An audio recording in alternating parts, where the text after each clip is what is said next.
Hi guys, there's this woman on here who's judging what people buy with their food stamps because people are doing food stamp hauls. And I had to rant about this. As a single mom of a 10-month-old who does receive food stamps and is also disabled and does not receive much in the way of SSI or who I'm also fighting SSDI for because I worked until I could not anymore. I thought I'd rant about this. So sometimes, which is even harder for me now because I just recently got diagnosed with celiac disease, but sometimes some of the more unhealthier options are the cheapest to make food stamps stretch farther or last a little longer. For example, ramen noodles being one of the biggest ones. Sometimes it costs less to buy like frozen waffles or frozen french fries rather than making your own because it's cheaper than buying all the ingredients to make said things. Um, Sometimes I buy ground turkey or ground chicken instead of ground beef because that is also cheaper to do. Um, the unfortunate thing for me is I was diagnosed with celiac disease, so there's a lot of the unhealthier products that I cannot buy anymore.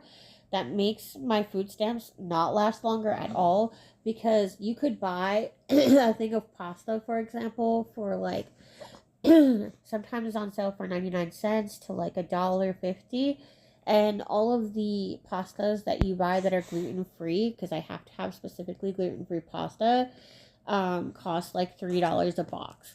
So it's really really disheartening, and it's really hard as someone with celiac disease to have to navigate this, on my own and as a single mom and try to make food stamps last the entire month.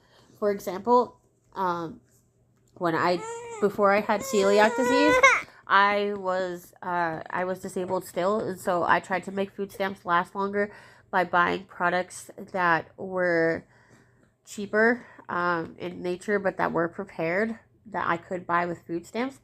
It is a challenge, but I do try to make it work, and I'm just trying to come out here and let people know that you're judging us for what reason.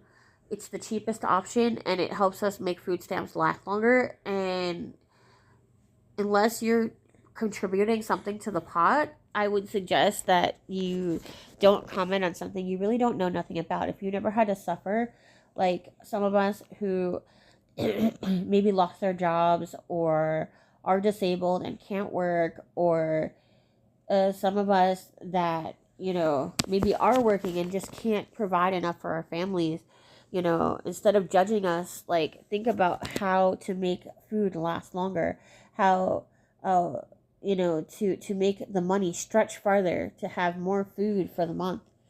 And that's unfortunate sometimes that we have to do that, but sometimes